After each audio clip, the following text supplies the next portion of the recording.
Welcome to Redde-Zone Radio Podcast. I'm Rick Saylor, and today's interview is with Ed Lyon of Excel Empire. Ed, welcome to the show. Rick, thanks for the opportunity to be here. Well, you know what? I know you and I have talked several times, and today we're just going to focus on the work you do and the impact, because I know I'm 40 years in the financial services industry. You have a unique offering. And we've talked about basically, I love your analogy, how you talked about the difference between tax preparation and tax planning. Sure, it's an enormous difference. CPAs tell you how much you owe, and that's important. I tell you how to pay less. That's what you really want. At the end of the day, Big difference. Yeah. at the end of the day, that's what everybody says, how much do I owe and how can I navigate around and pay as little as possible? How can I pay less? How can I pay as little as possible? And ask yourself one question. When was the last time your tax guy came to you and said, Rick, here's an idea that I think will save you money? For most listeners, the answer is never. Yeah, never. Never. Yeah. So, I mean, it's okay. I mean, it's good to know that the speed limit is 35 miles an hour. Mm-hmm. But I think what I hear you saying in my words is that they're not going to tell you, like most law enforcement, that you can drive 10 over and they won't give you a ticket because the insurance rates go up at 11. Well, I wouldn't even say that you're driving 10 over, but you're driving down one road and there may be a road that is more direct that they're not telling you about. So you don't have to go over the speed limit. We're not going into gray areas or risking IRS trouble. What we're doing is we're using legal, moral, and ethical strategies to pay less tax. Things like reorganizing your business. Most business owners, they start a company and they operate that company year after year after year. And every year at the beginning, the CPA sits down with the tax software and press a button and they roll over last year's numbers to this year's forms. But they never ask, is this still the right structure for the client? Meanwhile, the client's been operating their business for 10, 15, 20 years. They've grown new divisions. They're in new lines of business. They're doing something fun and creative. It's dynamic. It's dynamic. Exactly. It's dynamic and they're static. And it's not that CPAs are bad, but I have run into so many business owners who have just outgrown their old CPA. It's as simple as that. And we still need them, don't we? Oh, we absolutely. Because that's not the work. You don't just file taxes. That's not what you do. No, I don't file taxes at all. Yeah. I do the planning. So I ask the questions. Does the client still have the right business structure? Do they have the right compensation strategy? Are they taking advantage of the appropriate employee benefits? Are they taking advantage of every available business deduction or business credit? Do they have the right retirement plan? A lot of people think that 401k is the way to plan for retirement. And for a lot of people, it is. But for a lot of people, it's an expensive mistake. We look at the client's investment portfolio. There's a lot of administrative costs. And of course, we do some of that body of work with Rick Saylor Financial. And I mean, we chose not to go the 401k route. We went the simple route. Yeah, the simple is often better than a 401k. But more fundamentally than that, for most people, a 401k means I'm going to take a tax deduction today and I'm going to pay down the road. And in a lot of cases, I can show business owners why they'll actually be paying more down the road. So you think a 401k saves you taxes. It doesn't. It kicks the can down the road. That's a great analogy. But you got to understand, am I going to be paying more down the road or less? So if you're an employee and your employer is making a 3% match, that's great for you. But if you're the business owner, you're paying the 3% match for your employees. That's not such a good deal for you, and it may not be the right way to go. So a lot of choices, right? And nobody fits into a cookie cutter approach in your process. But, I think I'm starting to hear already in our conversations prior, I hear your inspiration of why you got in to the business you're in and what you're doing. Absolutely. It's because I saw 20 years ago that most people in the tax business were focused on how much do you owe, finishing the returns, putting the right numbers in the right boxes on the right forms and getting them filed by the right deadline. But they were missing so many opportunities to pay But they less. don't have enough time. It's almost like the analogy of what we do with Redde-Zone, helping to grow and exit businesses, that so many people are so busy working in their business that Yeah. they can't work on it. So would it be accurate to say that CPAs are looking at, they're working in the They're business, working in the business. which is turn out the tax return, tell them what they owe instead of working on. Right. During tax season, they're up to their necks in tax returns. They're so busy getting the tax returns finished that they really don't have the time to sit down and say, here's how you can pay less. Many CPAs don't have the specialized training in tax planning, and realistically, they don't have the proactive inclination to That's a do good that word. kind I like of that word. planning. That's a good word. Yeah. So CPAs, and there are exceptions, but Yeah. they tend to record history. They tend to be compliance oriented rather than planning oriented. Yeah. And you know, I get that. I And get that. nothing, It plays its role. no, there's nothing wrong with that. You need someone. So people ask, can you explain how the tax system works? I can, it's 6,000 pages or whatever it is, but I can give you a really easy analogy to explain how the tax system works. The Or tax, I'd love to hear this. so the tax code is a series of red lights where you have to stop and pay tax, and green lights where you could go without paying tax. Most CPAs focus on the red lights, and that is important because blowing through the red lights is what gets you in trouble. They don't have the time or the training or the proactive inclination to go looking for the green lights. That's what I do, is I find the green lights for my clients. And remember this, in 50 states in the country, it's legal to turn right on red. A lot of CPAs come to the red light, but they don't look for the opportunities to turn right. So if I ask you, Rick, I had a good year in business. I want to put $30,000 in my Roth IRA. Can I do that?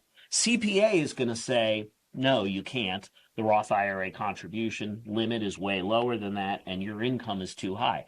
But you, from a financial advisory perspective, you're going to say, well, you can't put $30,000 in a Roth IRA, but let's see if we can do a Roth 401k. Or let's see if we can do a SEP and immediately convert the SEP account into a Roth. That's the way you think as an advisor. Absolutely. Many CPAs don't think that way. The answer typically is yes, maybe, and no, right? But typically there's more yes and maybes, or how can we do it, Right. than our absolute no's. Right. But again, it's not black and white, is it? Because any more than the tax code itself. Right. So I'm trained as an attorney, not as a CPA. People think that accounting is about the numbers. It really isn't. Any competent junior high kid can handle the arithmetic. CPAs learn to follow the rules. The debits have to match the credits. The balance sheets have to balance. Yeah. So the CPAs look at following the rules. Attorneys are taught the rules, but we are taught to be advocates for our clients within the rules rather than simply follow the rules. That's the prime. I love that. Now, there are some proactive accountants. There are some listeners who heard my magic question, when was the last time your CPA came to you with an idea to save money? And they said, my CPA does that. If that's the case, great. You got a winner. Stick with a winner. Those are rare, right? Those are rare. So your ideal client, I'm starting to, in our conversation here, I'm seeing what your ideal client looks like. What do you see are the biggest challenges? And you've even, enumerated on some of that and expounded. But what if you picked out one, what is the biggest challenge that you think that your ideal client faces, and the solutions that are going to be most applicable, and the services to help them to? So my ideal client is a business owner who's in pain over the taxes they're paying. Okay. Pretty much simple as that. I think that pulls in most business owners. That pulls in most business owners because taxes get in the way of business success. You've got financial offense, which is making more, and that's what you do with Redde-Zone. You help business. Well, I do that with Rick Saylor with Financial. Rick Saylor, you do it with. Yeah, the Redde-Zone is more of the business consulting to help them grow, but it's exactly. It's and to we help would them partner, grow. right? Yeah, We're exactly. Partner hand in hand to help them be more efficient. To help them be more efficient, to help them grow. That's financial offense. Yep. Making more. I'm in financial defense, which is spending less.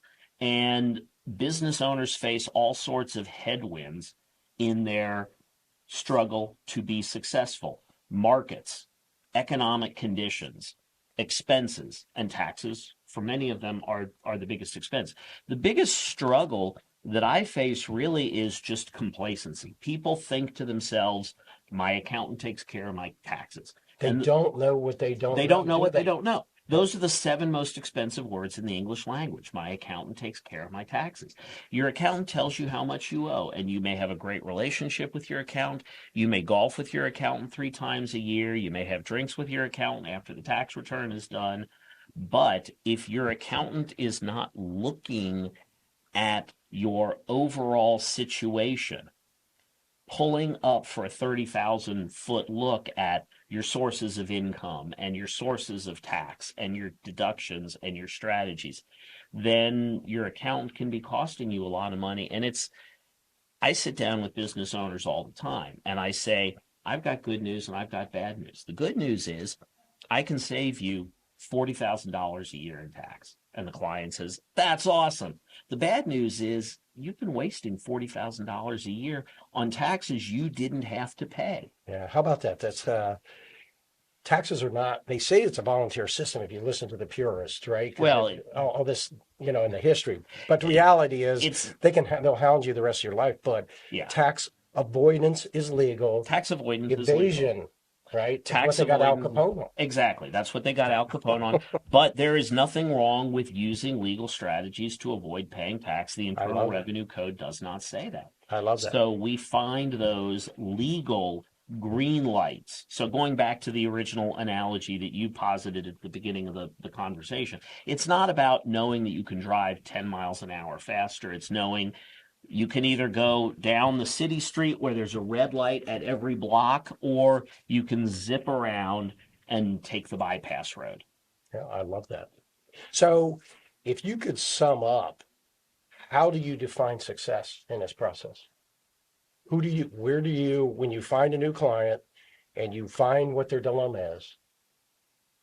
So success is paying less tax and accomplishing their goals. So here's the other thing about taxes. When you're on your deathbed, you're not going to think about the taxes you pay. You're going to think about the family you raised, the business you built, the community of business owners who you helped accomplish their goals. My job is not just to help you pay less tax. I got a great plan for paying tax. Anybody. Just don't make any money and you won't owe any tax. That's not the acceptable solution. So my job is to help you accomplish your financial goals with a minimum of interference from taxes. It's subtly different, but it's profoundly different. So if somebody has a charitable legacy, or if somebody's goal is to sell their business and turn their business into a pension income, whatever that goal is, I need to help them accomplish that goal, not just pay little or zero tax. So I know you and I were talking before we came on the podcast, and I'm always curious from a Redde-Zone, people want to grow and they want to exit. Mm-hmm. So we don't want to spend too much time on this, but I love the concept because that's where I kind of live and breathe. Oh, yeah. What's your timeline? I mean, you said you want to be the elder in the village. My goal. So I've spent 20 years building an expertise in tax planning and building a network of advisors across the country. I'll be 60 this year. I love where I am. I'm planning on doing what I do now until I'm 75 or 80 because I've built a business that I really enjoy. The exit plan is then to take my expertise, be the village elder, and help people be proactive tax planners as opposed to reactive historians. So you're discipling, yes, an army, so to speak, mm-hmm. Of troops to carry this on. And again, you're becoming, and again, I see that I've experienced that in the Rick Saylor Financial, is that I've become the managing general partner. I don't deal with the daily dues. It's visionary, and I love that. I love the role. It's visionary. It took me a while to get there. It does take you a while to get there. But there's driving that these what I want to say, the standard operating procedures to help people accomplish this. There's only so much you can do as an individual on a one-to-one client basis. What you've done with Rick Saylor Financial is you've become the guru. You've created a staff of people who are actually working with the clients, and you are leveraging your expertise. Rather than developing your brain power and using the brain power yourself, you've developed brain power, you have passed that brain power on to your staff, and now you're bringing more of your value to more people that way. That's Absolutely. Exactly what I want to do. So do you have a documented succession plan or a continuity plan? I mean, it's important for us as the visionaries, and I Sure. see and I identify that, right? Sure. We have similar energy and Yeah, and I work with a staff of people across the country. We're a virtual company. We have offices in West Palm Beach, but training people to carry on after I am gone. yeah, absolutely. Yeah. I love it. I love it. And that's so critical because there's so much of that.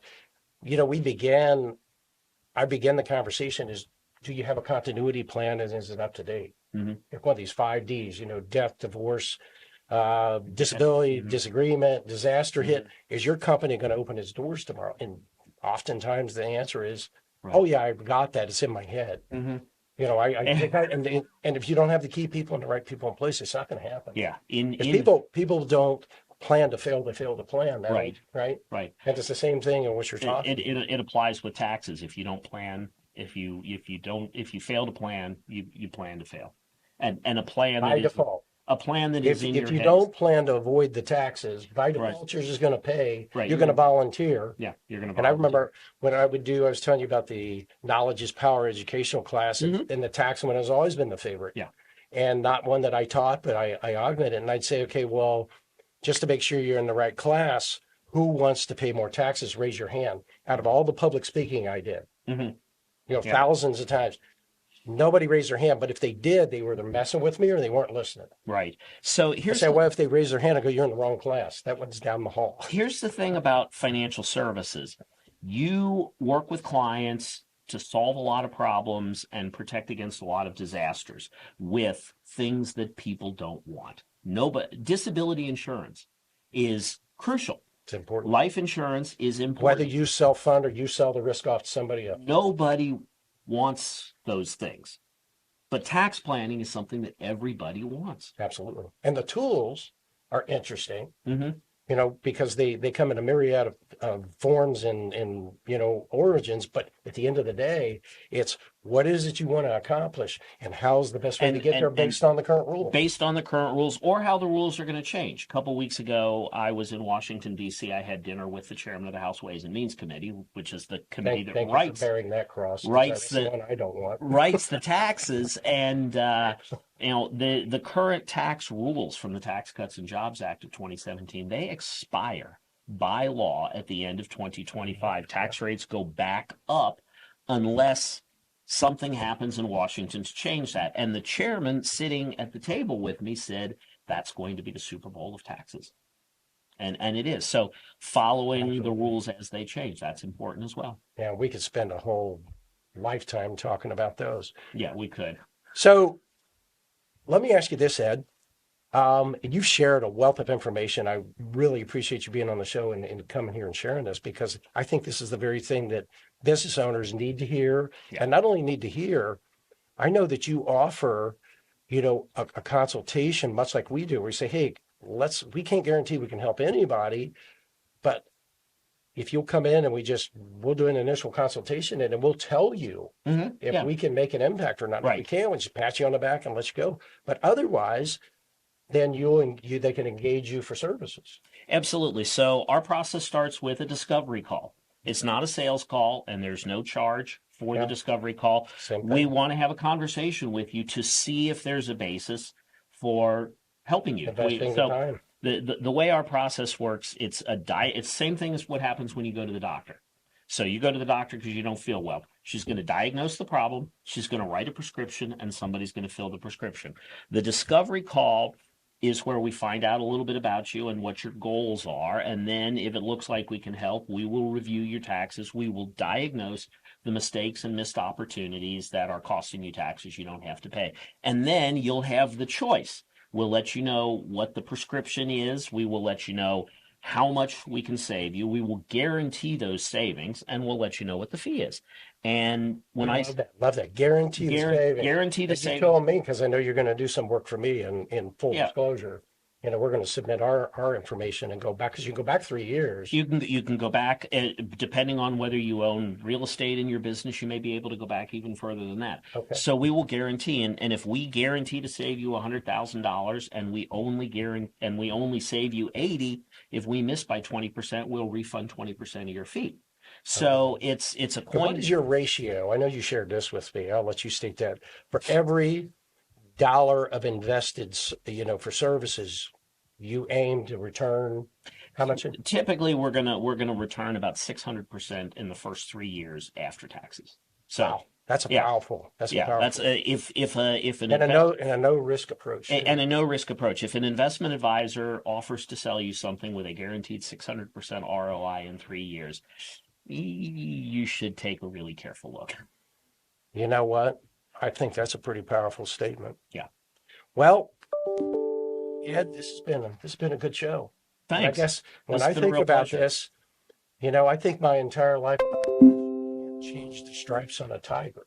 And I guess if you can't do that, I guess you need to find a lion. You need to find a lion. Thank you. Oh, I wasn't ready for that one. We'd love to hear your company story on Redde-Zone Radio. Go to our website at Redde-Zone, REDDE-zone.com, and you can find us there. If you've benefited from today's interview, please be sure and give us a thumbs up and share it with your colleagues and friends. And if you'd like to obtain a free copy of Exit Smart and the Built to Sell insights you can put to use right away, go to our website, click on the book, complete your information, we'll get it right out to you. Let us know if you'd like an autographed copy. We'd love to do so. Well, that's this week's interview. See you next time.